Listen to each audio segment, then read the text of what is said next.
네, 다시 한번 인사하겠습니다. 해피 마더스 데이. 예, 오늘 말씀의 제목은 하나님의 가정입니다. 우리 가정의 날, 또 어머니의 날을 생각하면서 본문을 정했습니다. 우리가 잘 알다시피 최근 조사들에 의하면 미국에서 결혼한 가정들이 수년이 지나면 갈등을 겪는다고 합니다. 갈등을 겪고요. 또 그 갈등이 갈등으로만 끝나는 것이 아니라 결국은 이혼, 디볼스로 이렇게 가는 가정이 많다고 합니다. 여러분, 부부가 이제 이혼을 하게 되면 서로에게 많은 아픔이 있지요. 그런데 또 아픔을 당하는 사람은 자녀들입니다. 자녀들이 부모의 갈등과 이혼을 통해서 큰 아픔을 경험하게 되고 그 아픔이 금방 지워지지 않습니다. 계속 성장하면서도 그 아픔을 가지고 살아가게 되는 것이죠. 이것은 비단 세상에 있는 가정의 이야기만이 아닙니다. 교회 안에 있는 가정들도 그러한 갈등과 아픔을 겪는 것은 마찬가지입니다. 그래서 웬만한 교회들을 보면은요, 갈라서는 가정들이 많기 때문에 그 디보스 미니스트리를 이제 따로 이렇게 둡니다. 그래서 사역자를 따로 두고 또 이제 가정들을 돕는 그런 사역을 감당하는 것을 보게 됩니다. 여러분, 왜 이렇게 가정들이 흔들릴까요? 미국뿐만 아니라 한국도 마찬가지죠.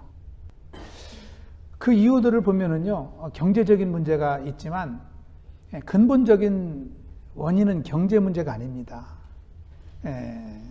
서로에게 서로 존중함이 없고 서로를 이제 함부로 대하게 되면 마음의 갈등이 일어나고 또 갈라서는 일까지 가게 된다고 합니다.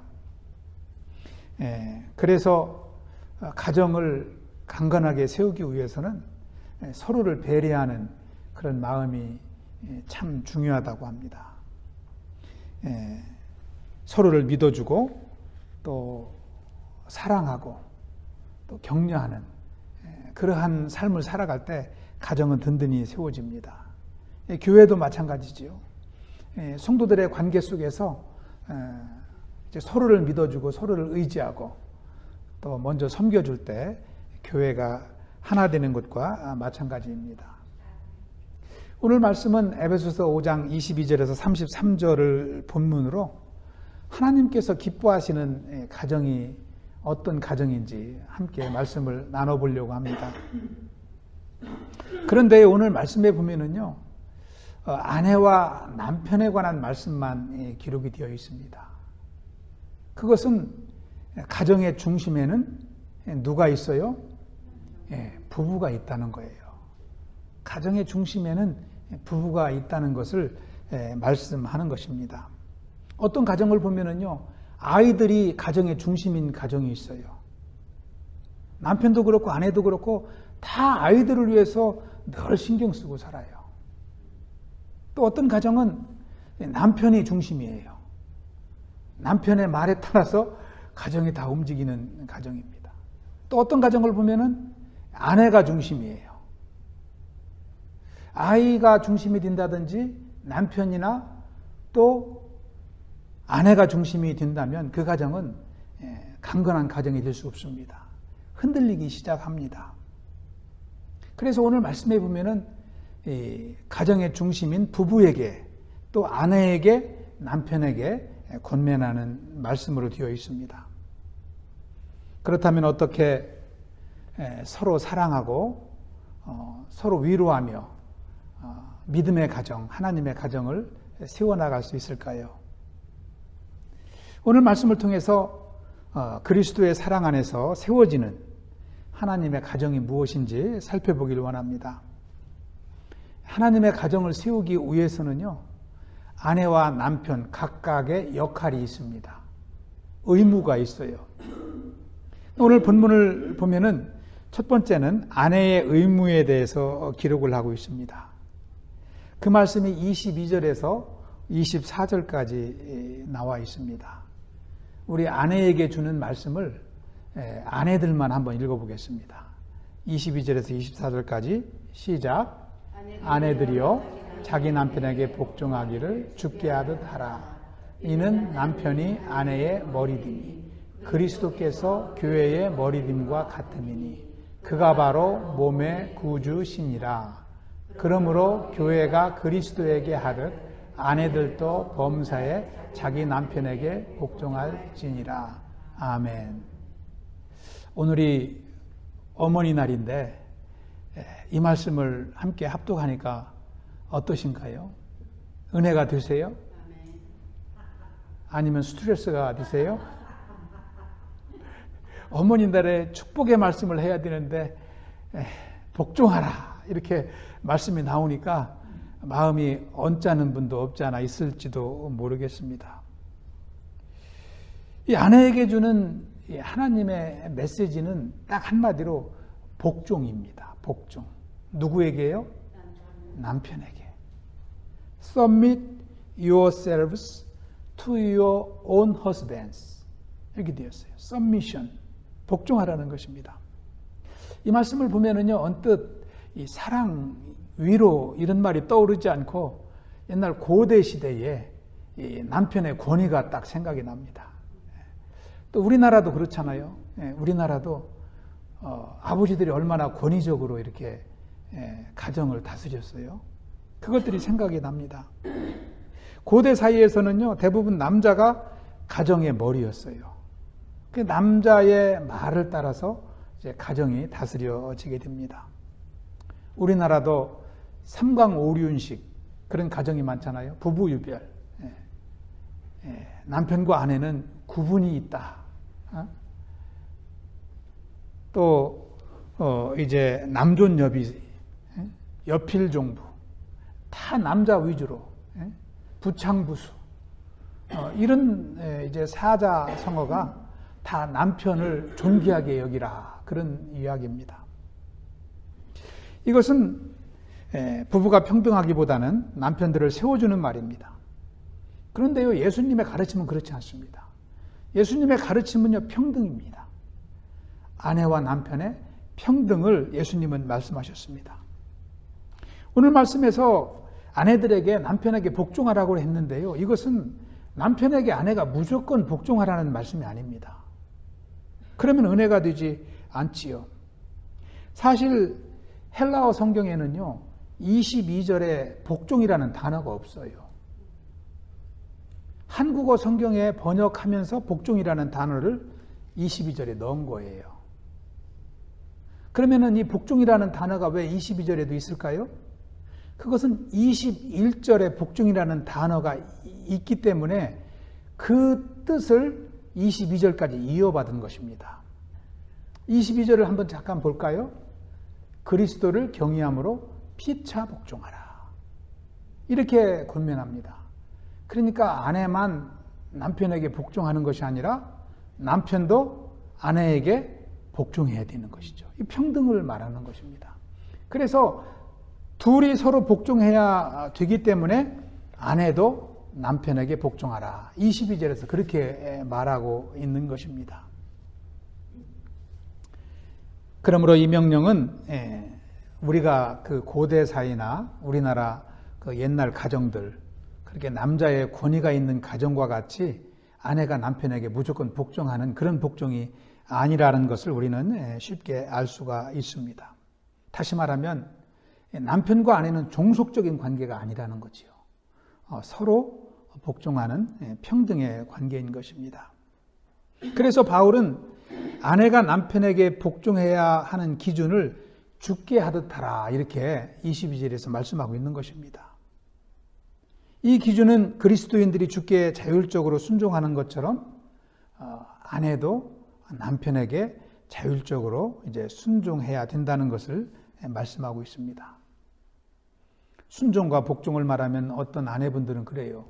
내가 뭐가 부족해서 남편에게 맨날 순종하고 살아야 되냐고. 그렇게 말씀하는 분도 있습니다. 그런데 부족해서 순종하는 것이 아니라 이것은 하나님의 말씀이기 때문에 믿음의 가정을 세우기 위해서 필요한 것이기 때문에 아내가 남편에게 순종하여 질서를 세워야 되는 것입니다. 그리스도께서 23절에 보시면 그리스도께서 교회의 머리가 되신다 이렇게 말씀하고 있잖아요. 그래서 23절에 보면은 남편이 아내의 머리됨이 그리스도께서 교회의 머리됨과 같다 이렇게 설명을 하고 있습니다. 또 24절을 보시기 바랍니다. 24절을 보시면 교회가 그리스도에게 하듯 아내들도 범사에 자기 남편에게 복종하라 이렇게 반복해서 설명을 하고 있습니다. 여러분, 예수님이 교회를 다스리는데 교회가 주님의 말씀에 순종하지 않으면 교회는 어떻게 될까요? 주님의 말씀에 순종하지 않고 자기 뜻을 일꾼들이 주장하고 서로 하나가 되지 못한다면 우리가 오늘 아침에 묵상했지 않습니까? 고린도 교회와 같은 거예요. 고린도 교회와 같이 서로 당을 지어서 싸우는 교회가 되는 것입니다. 하나님의 뜻이 이루어지지 않지요. 가정도 마찬가지인 것이죠. 그래서 순종을 말씀하고 있는 것입니다. 질서를 세워가는 것입니다. 고린도전서 11장 3절에도 사도 바울은 고린도 성도들에게 그것을 설명하고 있습니다. 우리 한번 고린도전서 11장 3절을 합독합니다. 시작. 그러나 나는 너희가 알기를 원하노니 각 남자의 머리는 그리스도요 여자의 머리는 남자요 그리스도의 머리는 하나님이시라. 아멘. 여자의 머리가 남자인 것이 이게 기분 나쁜 일이 아니라 가정을 세우기 위한 질서라는 것이죠. 이것이 하나님이 세워주신 질서입니다. 할렐루야. 제가 남자이기 때문에 드리는 말씀이 아닙니다. 그러나 남편들도 알아야 될 것이 있어요. 남편에게 이러한 권위를 하나님이 주셨다고 해서 이 권위를 자기를 위해서 행사하면 안 됩니다. 자기를 위해서 이 권위를 쓰면은 이제 부작용이 나고 다툼만 일어나는 것이죠. 그러면 남편에게 주신 권위를 남편은 누구를 위해서 써야 될까요? 가정을 위해서, 하나님을 위해서 써야 돼요. 믿음의 가정을 세우는 것은 곧 하나님을 섬기는 것입니다. 여러분, 인류 지초의 가정을 보십시오. 창세기 2장에 보면 아담의 가정이 나오지 않습니까? 아담의 가정에 하와를 아담에게로 인도해 주십니다. 그래서 가정을 이루게 되죠. 근데 그 하와를 아담에게 주시는 목적이 성경에 분명하게 나와 있어요. 그 목적은요, 아담을 편하게 해주기 위해서 아담이 하와를 몸종같이 부리라고 준 것이 아닙니다. 아담이 하나님의 일을 감당할 때 그것을 도와주라고 돕는 배필로 주셨거든요. 그래서 남편은 그것을 알아야 돼요. 아내를 나에게 인도한 것은 주의 일을 서로 협력하게 하도록 하기 위해서, 하나님의 영광을 위해서 아내를 주셨다는 것을 남편들은 잘 알아야 됩니다. 그래서 이 남편이 이제 받은 이 권위를 하나님의 영광을 위해서 아름답게 쓰여질 때 이제 부부는 하나가 될 수 있는 것이죠. 여러분, 예수님은 권위가 누구보다도 크신 분이죠. 예수님은 교회가 머리가 되신다고 그랬잖아요. 그 권위로 교회를 다스리셨어요. 그 교회를 지금도 다스리고 계십니다. 그런데 주님은 권력, 권위가 있으시지만 교회를 어떻게 다스리십니까? 섬김으로 다스리셨잖아요. 사랑으로 다스리셨습니다. 이것이 남편들이 아내를 다스리는 방법인 것입니다. 우리가 이 하나님의 질서를 잘 깨닫고 아내는 하나님이 남편에게 주신 그 권위에 복종해서 믿음의 가정을 잘 이루어가야 될 줄로 믿습니다. 할렐루야. 두 번째는 남편에 대한 의무입니다. 25절부터 마지막 33절까지는 남편들에게 주는 말씀입니다. 바울은 22절에서 아내들을 불렀습니다. 22절에서 아내들이여 이렇게 불렀어요. 근데 25절에서는 남편을 어떻게 부릅니까? 남편들아 이렇게 불러요. 강한 느낌이 들지 않아요? 아내들이여 이것보다도 남편들아 이렇게 강한 어조로 부르고 있습니다. 그리고 아내들에게 주는 말씀은요 3절이었어요. 22절에서 24절까지. 근데 남편에게 주는 말씀은 25절에서 33절까지 9절이나 돼요. 그러니까 남편들에게는 할 말이 더 많은 거예요. 세 배나 더 많이 이렇게 기록을 하고 있습니다. 아내에게 주신 의무가 복종이라면 남편에게 주시는 이제 의무는 사랑입니다. 우리 25절을 한번 읽어보겠습니다. 시작. 남편들아 아내 사랑하기를 그리스도께서 교회를 사랑하시고 그 교회를 위하여 자신을 주신같이 하라. 아멘. 여기서 사랑이라는 것은요 헬라어로 아가파테, 즉 아가페 사랑을 말하는 것입니다. 이 아가페 사랑을 여러분 아시죠? 이것은 남을 위한 희생적 사랑입니다. 조건이 없는 무조건적 사랑입니다. 그래서 남편들이 아내를 사랑하는 것은 아내가 남편에게 잘해줄 때만 사랑하는 것이 아니에요. 아내가 남편에게 바가지를 긁어도 남편은 아내를 사랑하라는 거예요. 그리고 이 사랑이 이게 보통 힘든 사랑이 아니에요. 사실 아까 서두에 제가 크리스천 가정도 이렇게 많이 깨지고 있다라고 갈라지고 있다라고 말씀을 드렸는데 사실 가정에 있는 남편들이요 이 사랑이라는 단어의 의미만 제대로 안다면 가정이 크리스천 가정은 그렇게 깨지지 않습니다. 왜요? 이 사랑은 무조건적인 사랑이기 때문이죠. 아내를 그렇게 사랑하라는 것입니다. 바울은 남편의 사랑이 어떤 사랑이어야 되는지를 설명하기 위해서 교회를 향한 그리스도의 사랑을 구체적으로 기록하고 있습니다. 26절을 한번 보시기 바랍니다. 26절만 한번 읽어봅니다. 시작. 이는 곧 물로 씻어 말씀으로 깨끗하게 하사 거룩하게 하시고. 물로 씻어 말씀으로 깨끗하게 하셨다 그랬습니다.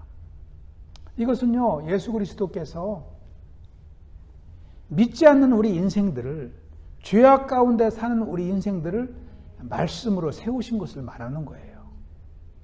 여러분 우리가 예수님을 모르고 방황하는 삶을 살 때 얼마나 큰 죄악 가운데 살았습니까? 하나님의 법도를 무시하고 대적하며 그렇게 살던 우리 인생들을 예수님은 인내와 사랑으로 품으신 거예요. 십자가의 사랑으로 품으셨지 않습니까? 그리고 말씀을 통해서 예수님을 발견하게 도와주시고 또 우리에게 침례를 베푸셔서 믿음의 공동체로 하나님을 섬기고 가정을 섬기는 인생들로 사랑하셨다는 것이죠. 그와 같이 남편들의 사랑이 아내를 향한 사랑이 그래야 된다는 것이죠. 얼마나 고귀한 사랑입니까? 이러한 사랑을 위해서 얼마나 인내해야 될까요? 얼마나 기도해야 될까요? 그러한 사랑을 남편들에게 이제 주신 것입니다. 뿐만 아니라 27절에도 보면은 자기 앞에 영광스러운 교회로 세우사 티나 주름 잡힌 것이나 이런 것들이 없이 거룩하고 흠이 없게 하려 하심이라. 예수님께서 교회를 그렇게 세우셨다는 거예요. 티나 주름이 없이 교회를 정결하고 거룩하게 예수님이 세워주셨다는 것이죠. 그와 같이 남편들의 사랑을 받으면 아내들도 티나 주름이 없어져야 된다는 거예요. 할렐루야. 이 말씀을 들으니까 어머니들이 좀 위로가 되십니까? 근데 남편들이 많지 않아서 좀 아쉽습니다. 이 말씀을 남편들이 많이 오셔가지고 들어야 되는데요. 특별히 이 마더스데이에. 이러한 남편의 사랑이 아내들을 세워주는 줄 믿습니다. 그러면 어떻게 해서 남편들은 아내의 티를 없애줄 수 있을까요? 고급 화장품을 사주면 아내의 티가 없어질까요? 요즘에 한국에 가니까요, 뭐 점 있는 사람들이 거의 없어요. 다 점을 빼가지고. 피부과에 가서 점을 다 빼가지고. 남자들도 다 점을 빼더라고요. 저희 집사람은 얼굴에 점이 많아요. 한국 가면은 점 빼라고 막 그냥 처남도 그러고, 요번에는 저희 어머니도 한번 그러시더라고요. 근데 저희 집사람은 안 빼요. 그냥 계속 와요. 하나님이 주신 점 하나도 안 뺐어요. 어떻게 하면은,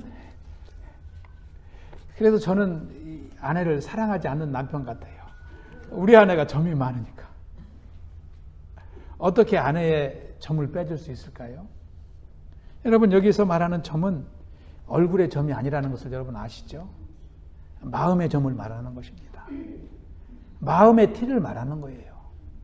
아내의 마음에 주름 잡힌 것이 없게 해줘야 된다는 것이죠. 그건 화장품 갖고 안 돼요. 피부과에 간다고 되는 것이 아닙니다. 그것이 바로 사랑이라는 거예요. 아내를 사랑하면 아내의 마음에 티가 없어지고 주름이 없어진다는 것입니다. 여러분, 그 방법이 28절에 나와 있습니다. 28절을 함께 한번 읽어봅니다. 시작. 이와 같이 남편들도 자기 아내 사랑하기를 자기 자신과 같이 할지니 자기 아내를 사랑하는 자는 자기를 사랑하는 것이다. 아멘. 비법이 여기에 나와 있습니다. 사랑으로 해야 되는 것입니다. 헌신적으로 사랑해야 됩니다. 주님이 나를 사랑하셨던 것처럼 아내의 필요를 살피고 아내의 마음을 이해해 주는 것이 사랑인 줄 믿습니다. 말 한마디, 또 진실된 섬김, 또 배려하는 마음, 이런 것들이 아내의 점을 없애고 티를 없애주는 줄 믿습니다.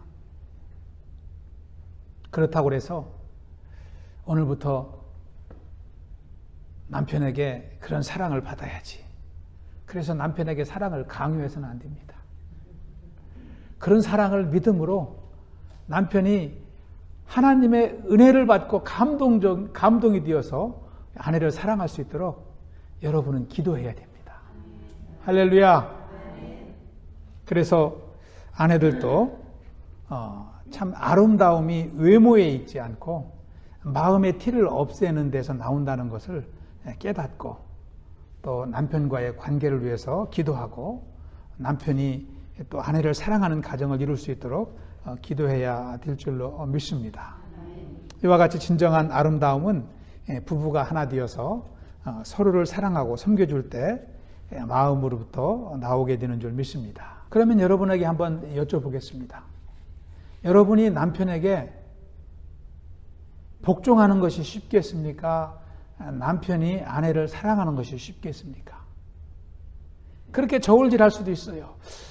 내가 남편에게 복종하는 것이 쉬울까? 남편이 나를 사랑하는 것이 쉬울까? 어떤 게 더 힘들까? 여러분, 사랑이 더 쉬워 보일 수도 있습니다. 복종이 더 어려워 보일 수도 있어요. 그런데 아까 말씀을 나눈 대로 이 사랑이 보통 사랑이 아닙니다. 헌신적인 사랑이고요. 무조건적인 사랑이기 때문에 쉽지 않습니다. 그리고 이 사랑하라는 단어는 문법적으로 현재 명령형으로 되어 있어요. 명령은 명령인데 현재 명령이라는 것은요, 한 번 사랑으로 끝나는 게 아닙니다. 헬라어 현재 명령형 문법은요, 계속 반복적으로 사랑하라는 거예요. 언제까지요? 죽을 때까지. 그게 남편의 십자가가 이 보통 십자가가 아닙니다. 할렐루야. 예. 그래서 이 아내가 남편에게 복종하는 것도 참 힘들지만 남편이 아내를 사랑하는 것도 쉽지 않다는 것을 아내들은 기억해야 됩니다. 제가요, 오래된 일이지만 이제 직장을 사직하고 신학교를 가려고 이제 했을 때 어떤 목사님이 질문을 하시더라고요. 신학교를 왜 가려고 하느냐고. 그래서 주님께서 부르셔서 참 부족하지만 주의 길을 참 이 복음을 위해서 살고 싶은 마음이 있다. 그러면 한 가지만 물어보겠다고. 아내를 사랑하냐고 물어보시더라고요. 갑자기. 신학교를 간다니까 아내와 사이가 좋으세요? 이렇게 물어보더라고요. 갑자기 그 질문을 받으니까 당황이 되더라고요. 나름대로 열심히 산다고 살았지만, 아내와 사이가 진짜 좋으냐고 물어보니까 당황이 되더라고요. 그래서, 부족하지만 그런 편입니다. 그렇게 대답을 했어요. 그런 편입니다. 그랬더니 그 목사님이 그러시더라고요. 그러시면 신학교 가세요. 그러더라고요. 그러시면 신학교 가세요. 제가 그때는 왜 목사님이 신학교를 간다고 이렇게 했을 때 신앙생활은 언제부터 하셨어요? 성경은 몇 번이나 읽으셨어요? 기도는 하루에 몇 시간이나 하십니까? 이런 걸 물어볼 줄 알았는데 아내와 왜 사이가 좋으냐고 물어봤는지 그때는 몰랐어요. 근데 목회를 하니까 그 생각이 계속 나는 거예요. 목회를 하니까. 진짜 이 부부가 하나 되면 목회 못 하겠더라고요. 하나가 안 되면 목회 못 하겠더라고요. 교회 오다가 아내하고 이렇게 싸워보세요. 제가 여기 설교가 나오겠어요? 안 나오죠.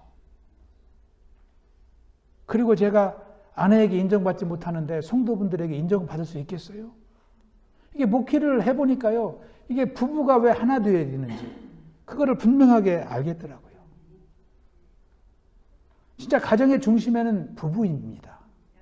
부부가 하나일 때 그 가정을 하나님께서 사용하시는 거죠. 여러분, 목회자의 가정만 그렇겠습니까? 교회의 일꾼은 목사만인가요? 집사도 교회의 일꾼이에요. 집사님, 권사님, 장로님 다 교회의 일꾼 아닙니까? 그러니까 성도의 가정도 마찬가지예요. 부부가 하나 되지 못하면 충실한 교회의 일꾼으로 세워질 수 없다는 거죠. 일꾼은 하나님이 세워가십니다. 그래서 가정을 세우시고 일꾼을 세우시는 거예요. 그래서 가정의 사역자가 될 때 진정한 교회의 사역자가 되는 거예요. 그러한 사역자들로 교회가 세워질 때 그 교회는 하나가 되는 줄 믿습니다. 그래서 저와 여러분이 이제 교회의 사역자이지만 또한 가정의 사역자인 줄 믿습니다. 남편이 아내를 사랑하는 것은요, 28절 마지막에 뭐라고 기록하고 있습니까? 자기를 사랑하는 거라고 그랬잖아요. 자기를 사랑하는 것. 우리가 섬기고 헌신하는 것, 너를 위해서 하는 것 같지만 결국은 내가 축복받는 것인 줄 믿습니다.